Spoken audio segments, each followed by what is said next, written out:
SIR শেষ পর্বে এবার গণ ইস্তফার হুঁশিয়ারি মঙ্গলকোটের বিএলওদের একাংশের। কমিশনের বিরুদ্ধে জোর করে চাপ দেওয়ার অভিযোগ এনেছেন তারা। একই সঙ্গে নিরাপত্তাহীনতারও অভিযোগ করেছেন কেউ।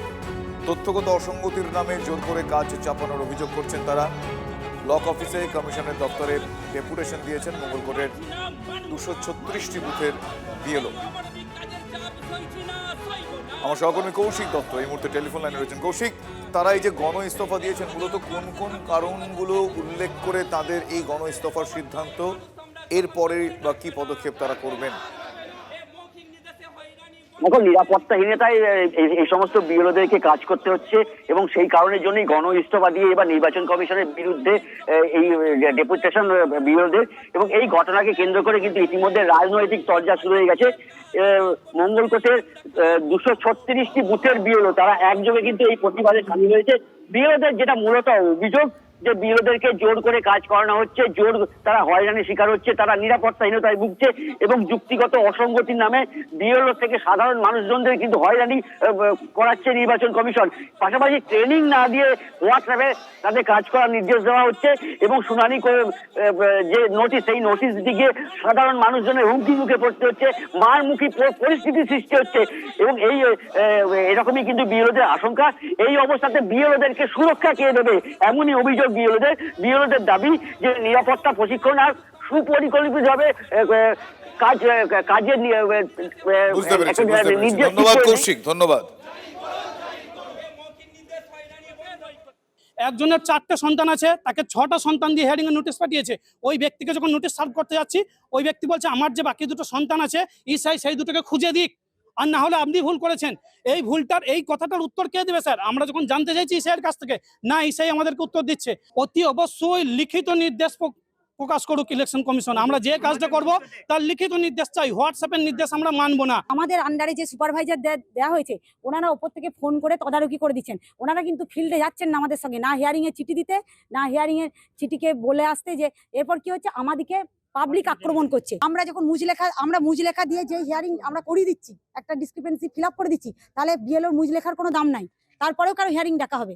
আমরা যদি এরকম, যদি আমাদের উপরে যদি বিশ্বাস হারিয়ে যাই, মানে ইসিএল ডিপার্টমেন্টে, তাহলে ইসিআই ডিপার্টমেন্টে, তাহলে কিন্তু আমরা গণ ইস্তফা দেবো। প্রথমে আমাদেরকে একটা বলা হয়েছিল যে বিএলও আন্ডারটেকিং দিয়ে লজিক্যাল ডিসক্রিপেন্সিগুলোকে তাদের সলভ করা হবে। তারপর আমরা বিএলওকে আন্ডারটেকিং দিয়ে আমরা কিন্তু ওগুলো সলভ করার চেষ্টা করি। তারপর তাদেরকে আবার রাতারাতি নোটিশ দিতে ধরিয়ে দিচ্ছে। এর ফলে সাধারণ মানুষ আমাদের কিন্তু সন্দেহ চোখে দেখছে। আমরা চাই এ থেকে পরিত্রাণ পেতে। এই মুহূর্তে যদি আমরা পরিত্রাণ না পাই, তাহলে ভবিষ্যতে আর আমাদেরকে দায়ী করে আমাদেরকে, এই কারণে আমরা সকলেই কিন্তু গণ ইস্তফা দেওয়ার সিদ্ধান্ত নিয়েছি। আমাদেরকে আশ্বাস দিয়েছেন যে আমরা ঊর্ধ্বতন কর্তৃপক্ষের কাছে আপনাদের এই ডেপুটেশন পৌঁছে দেবো এবং আমাদের পক্ষে যতটা সম্ভব আপনাদের এই দাবিগুলো পূরণ করার চেষ্টা করব। যদি না পূরণ হয়, আমরা তাকে মৌখিকভাবে বলেছি আমরা অলরেডি প্রস্তুত আছি। আমরা আগামী দিনে যদি আমাদের এই দাবিগুলো, সাধারণ দাবিগুলো না পূরণ করা হয়, আমরা গণ ইস্তফা দেবো। আমরা কোনো শুনানির নোটিশ গ্রহণ করব না।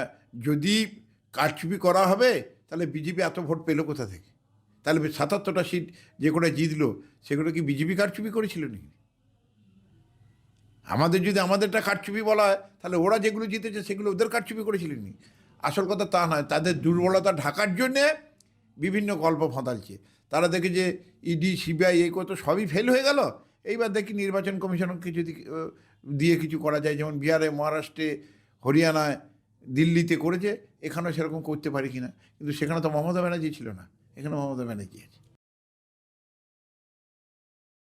এর পেছনে রাজনৈতিক উদ্দেশ্য হচ্ছে, দিদিমণি চাইছেন যে এই বিএলওদেরকে দিয়ে আন্দোলন করিয়ে এছাড়াই প্রক্রিয়াকরণে ব্যাঘাত সৃষ্টি করতে এবং নির্বাচন কমিশনের উপর চাপ তৈরি করতে। এই চাপ নির্বাচন কমিশনের তৈরি হলেও নির্বাচন কমিশনার সেটা সহ্য করবে না। রাতের শহরে আবারও বেপরোয়া গতির বলি এক। নিউ টাউনে যাত্রাগাছিতে 2টি মোটর বাইকের মধ্যে মুখোমুখি সংঘর্ষ হয়। ঘটনাস্থলে মৃত্যু হয়েছে বাইক আরোহী অসিত মাহাতোর। আমার সহকর্মী রঞ্জিত এই মুহূর্তে আমার সঙ্গে রয়েছেন টেলিফোন লাইনে। রঞ্জিত, আমি জানতে চাইবো কখন ঘটনাটি ঘটে, কিভাবে ঘটনাটি ঘটেছে, আর কি জানা যাচ্ছে?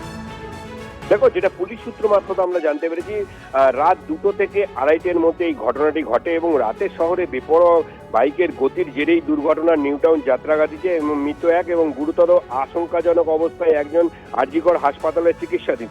এবং দুটি বাইকের বিপরীত মুখ দিয়ে আসছিল এবং মুখোমুখি সংঘর্ষ হয়। ঘটনাস্থলে মৃত্যু হয় বাইক আরোহী অসিত মাহাতো, যার বাড়ি পুরুলিয়ায়, এমনটাই কিন্তু পুলিশ সূত্র মারফত জানতে পারছি।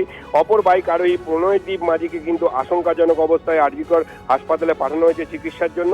তবে বাইক আরোহীর অর্থাৎ প্রণয়দীপ মাঝির শারীরিক অবস্থা সংকটজনক বলে হাসপাতাল সূত্র মারফত খবর। তবে রাতের শহরে যে বেপরোয়া গতির যে দাপাদাপি রুখতে ব্যর্থ পুলিশ প্রশাসন, এমনটাই জানাচ্ছেন। অর্থাৎ যে যাত্রাগাছি থেকে যে রাস্তাটি কেষ্টপুরের দিকে যাচ্ছিল, সেই রাস্তাটি কিন্তু নির্জন একদম নির্জন রাস্তা। রাস্তায় কোনো বাতিস্তম্ভ অর্থাৎ বাতিস্তম্ভের ব্যবস্থা নেই, একদম ঘুটঘুটে অন্ধকার। তুমি জানো যে কিছুদিন আগেই স্বপন কামিল্লার দেহ সেইখানে নির্জন। রঞ্জিত।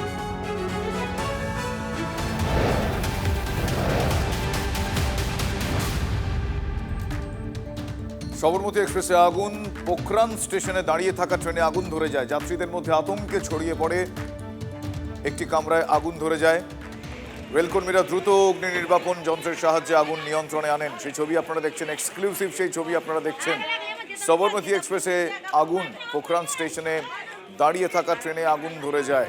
যাত্রীদের মধ্যে আতঙ্ক ছড়িয়ে পড়ে, একটি কামরায় আগুন ধরে যায়। রেলকর্মীরা দ্রুত অগ্নি নির্বাপন যন্ত্রের সাহায্যে আগুন নিয়ন্ত্রণে আনেন।